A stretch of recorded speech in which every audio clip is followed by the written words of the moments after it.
Welcome to Doing Time with Joe. I'm your host, Joe Baker, back again with another episode, y'all.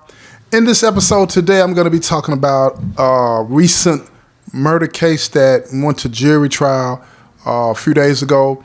And the conversation that came after it is what I want you to focus on. But let me lay the foundation here. Back in, December the 3rd, in 2020, a young lady named Caitlin Kaufman, she's a nurse that worked at Ascension St. Thomas Hospital. She was on Interstate 440 on her way to work, and she was shot and killed, right? And it was these two young gentlemen that were in a car, what was his name, Devontae Hill and James Cowan. They were in a car, and evidently, according to them, they say she ran in front of them or something like that. So anyway, Devontae Hill, he shot at her and he killed her. And they were both charged with premeditated first-degree murder. Well, the jury found the other day that it was more than a week at the trial, and the jury acquitted one of the men of murder, and the other individual, Mr. Hill, he was convicted of second-degree murder, right? Which I think that's the correct verdict. None of us were there. He said it was just something that happened. It was a road rage incident. But I was talking to a guy, because both of these individuals were Crips. And I was talking to a guy in here that is a Crip. And I'm like, man, what is it about the lifestyle that keeps people in? Because he's an older guy, and he talks a lot about getting out and wanting to get out, but he just hasn't made that move yet. And I understand the trepidation in that, but at the end of the day, I'm sitting here saying, what is the goal of it, right? I asked him a simple question. I said, tell me, what's the definition of gangbanging, right? And I'm not talking about gangbanging with any sexual connotation attached to it, okay? I'm talking about gangbanging as it relates to the lifestyle of a gang member, okay? Let's keep that clear here, okay? So when he told me that, he said that it's just about how many people that you can bang on that wear a different color than you, what you represent, or banging on them about putting in work as far as the territory or drugs or something like that, right? So I said it really has no specific ideological aim at all. And he was like, no, not really. He said when it was first started, it was about protecting communities, right? But then it graduated from that into what you see today. It has no real aim, no real purpose other than to create chaos. And when I said that to him, he looked at me, he was like, pretty much. So that kind of threw me, and I'm like, okay, let me go look and see where did this word gang come from? Where did this term, as far as slang, and what does it mean? And let me just give you a rundown on that real quick from the research that I found. That word gang, because another guy jumped in the conversation. He said, well, the police put that on the Crips and the Bloods and everybody else, saying gangs, this, gangs, that. That's where it came from. Like, well, I'm sure the word was around way before that. So I went and looked it up. And what I found was that this word came into common usage back in Shakespeare's time, right? And a guy named Frederick Thrasher gave the word its industrial era meaning in the 1920s. It made gang into a term which meant kids of the streets. That's what that means, right? Kids of the streets. And banging, that word means, the slang term definition of that, means putting in work. So you put those two together, it's kids in the streets putting in work or taking care of business in the illegal fashion. You know what I mean? And that's where you get gang banging from. Now, I went on to talk to him in that conversation. I asked him, I said, man, so tell me, do y'all pay dues? I said, Vice Lords and Gangs of Disciples, they pay dues. Do Crips pay dues? And he was like, nah, not really. I said, so how do you support the organization? He said, man, look, at the end of the day, it's just about a lot of guys coming together representing a street, and based on that street and the colors that you might end up wearing, you say that you have some affinity or attachment to that, and you ride for that city, or you ride for that street, or you ride for that country. And riding, all they're talking about is riding is you represent that. You represent that. And you represent that in a violent way, in an aggressive way, And all he kept saying was like, yeah, that's it. That's what it's about. So I'm saying, so what social benefit does it have for anybody? And he said, look, you keep asking the same question over and over. It doesn't have any social benefit for anybody that's in it or anybody outside of it. So again, I guess I asked a dumb question. I said, so why is it that you choose to stay? And he said, I've been doing it for so long, I don't know anything else to do. And that really made me look at him like, what is wrong with you? Is this something psychological that's missing, that's going on with him that makes him feel like, you know, he wouldn't be, his self-worth, that's what I'm getting at, that he wouldn't be of any value to anybody if he didn't represent that lifestyle? Was that it? And I just kept wondering over and over and over, what is it that makes a person join something that it has no benefit to them and no benefit to society? And then after you join, after you see what it's really like, what makes a person stay? What makes a person stay in a game after you realize it has no social benefit and no benefit to you? And the answer that came to me was, it comes down to people that claim to have high self-esteem, high confidence, but they really don't. And in addition to that, you will have some people that agree with the lifestyle.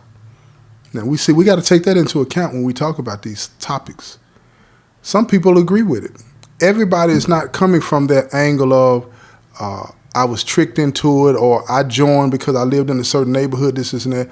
Some people believe in chaos. Some people want that anarchist view of things to be dominant. Some people want to live like that. And we have to be honest about that as well. But I just wanted to talk about that for a minute and apply the aspect of, okay, let's get back to the case that I was talking about with that nurse, Miss Kaufman, Caitlin Kaufman. During the trial, it was alleged and it was said that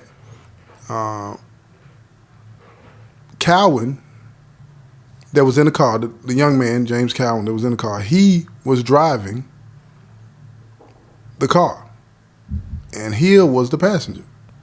And the prosecution alleged that Cowan kept driving the car so that Hill could get a good angle and shoot Miss Kaufman. Hill testified that that wasn't the case. Hill said it was something that happened real quick, spur of the moment, road rage type of incident. And the jury believed that. And I think that's what happened too. I can only go by what was said, but I think that's what happened. I think the DA was trying to nail him to the wall for different reasons, and that's something we'll talk about in another show. But I think that's what happened. But here's an interesting part of this story that sparked the conversation that I was having with the Crip in the unit. After the shooting, Cowan told Hill, man, you done effed up. What you do that for? And then they left, right? And then they went to a party. They had pictures. The prosecution put on evidence that it was pictures of them at a party, at a Crips party, actually, having fun, laughing and kicking it, whatever the case may be. I think they did that to show that their state of mind was not one of concern or panic for the lady that had been shot and killed. It was one of this, moving on. I don't know what's going on, and it didn't bother me. It don't hurt me. And trying to paint the picture that these guys were monsters, in my opinion. How can you be so uncaring about it, right? And they gave an answer to that. Hill said that he didn't want to say nothing because he wanted to be there for his kids. And Cowan said that he didn't want to say nothing because the lifestyle that he lives, this is what I'm getting to, y'all, about this gang lifestyle. The lifestyle that he lives, telling the police something that happened can get you killed. Now, let's explore that for a second. He knew, talking about Calvin, that the right thing to do was to call the police and tell them what happened. He chose not to do that because he had committed his life to an organization, to a lifestyle that forbid that without consequences and repercussions. He's committed his lifestyle, his life, to a lifestyle that forbids him from doing what the law says. Notice that I didn't say the right thing or the wrong thing. What the lifestyle that he's chosen forbids him from doing what the law says. Now, codified society, we say the right thing is doing what the law says, but we can argue moral implications in different situations, whereas a law on the book doesn't necessarily mean it's the right thing. We can do that, have that argument another time. But it sparked in me a question that I asked the guy that I was talking to. If this lifestyle has no social value, it has no value for the individual, then why would a person commit to it and understand that that commitment means that you have to conduct yourself in a way that will be opposite of the way that you were raised? Why would you commit to that? Because he knew that, according to his upbringing, that he should have called the police. Maybe he was just saying that for he'll testify, Calvin didn't. But maybe that information just came to light because it was beneficial to the defense. But at the end of the day, why would you not speak out about that? Why would you not say it? Because if you say you were afraid, I understand that too. But the law doesn't take that into account when you have an opportunity to get away. This story of you not coming forward because it could cause you to get killed came out after you were apprehended. However that happened. I get it. I believe you. I understand. And this is not about Devontae Hill or James Cowan. This is about the lifestyle, the ideology. I want to pierce into that. If you believe that the right thing to do is to do the right thing and live by the law, then that lifestyle isn't beneficial. And if you choose to live that lifestyle, you have to understand that it is going to cause you to go totally against the morals and values that your parents or grandparents or whoever raised you instilled in you. But the lifestyle that a lot of young people have taken on says that that's not the right thing to do. And then even after that, they don't leave. Because I wonder, there was some guys in the pod and they were Crips too, and the other ones, they were Bloods and Crips and Vice Lords and gangsters, you know what I'm saying? And they were all happy that he got off and upset that Devontae Hill was found guilty. And of course, they tried to throw different issues in the mix. And I'm not saying that they didn't have some relevance, but everything is not about race. Or is it? Was Devontae Hill found guilty because he was black? I don't think so. He admitted his guilt. Was Devontae Hill charged with first-degree premeditated murder because he was black and the victim was white? Maybe, maybe not. That's another show. I'm talking about this lifestyle that a lot of us have chosen to take on that makes us do things that we don't necessarily know. We don't believe is right, but we do it anyway. And I think we end up doing these things out of fear because we see other examples of people that have come forth and done these things. Like the guy that testified against him, he's Pyru. I don't know where he's going to go if he ends up getting locked up or if he doesn't get locked up. This man is labeled now as a snitch. Everybody saw him on TV. What are the consequences for him?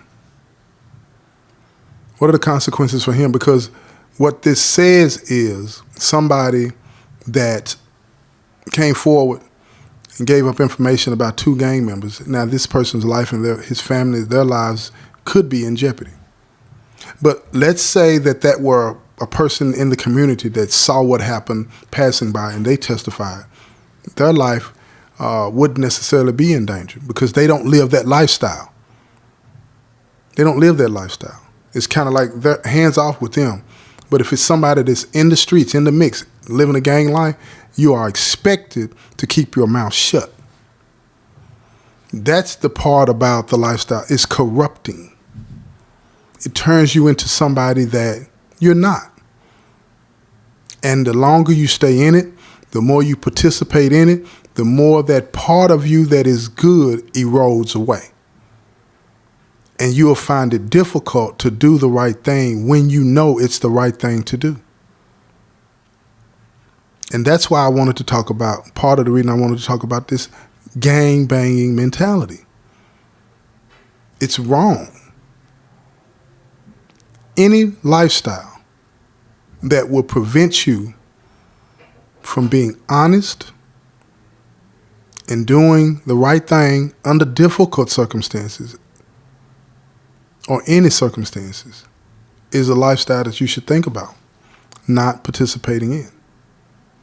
If you're a young person, male or female, and people make it seem to you that this lifestyle, gang lifestyle, is attractive, please, please, please tell your parents, tell your teacher, tell somebody so that they can help you understand, have a discussion with you and help you understand that this lifestyle, this gang lifestyle, is not attractive, it's not fun and games, it's serious.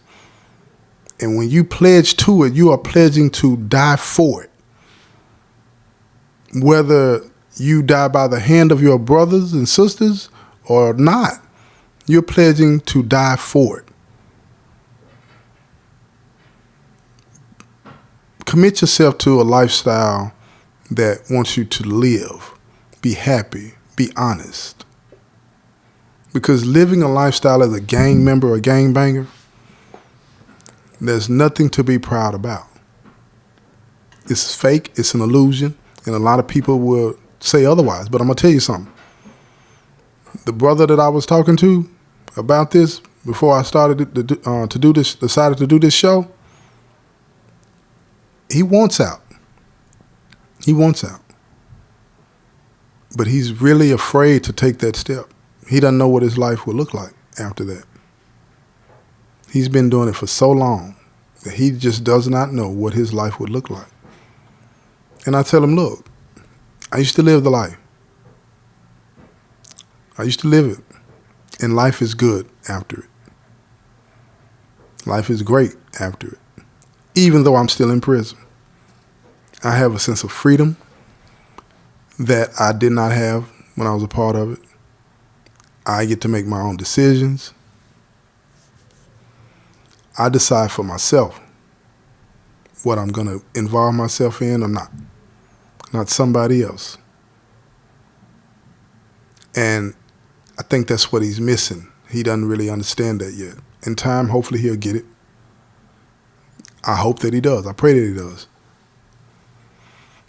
But I wanted you to understand that this gang lifestyle is one that is very violent, very corrupting, and wrong. And we need to collectively, all of us that have turned away from the lifestyle and rejected the lifestyle, we all need to stand up and say enough is enough. We want to hold on to it because we don't want to rip away from it because we still have those relationships. And that's something I talk about, the social consequences of changing your life. Those relationships that we still participate in and have and enjoy because they're part of the lifestyle, we don't want to let those go. We're afraid that they won't like us. Well, let me tell you something. I walked away from the lifestyle, and a lot of the guys that I became friends with, they accept my decision and they still care for me. They know that I'm not with it, but they still mess with me. So just think about that. You won't be alone. You won't be alone. It'll feel weird at first, but it won't be alone. And again, don't join. Don't even put yourself in this position. Okay? I'm going to wrap it up because I'm babbling now. I know y'all sick of me talking. But this has been another episode of Doing Time with Joe. I'm your host, Joe Baker, and I say peace, y'all.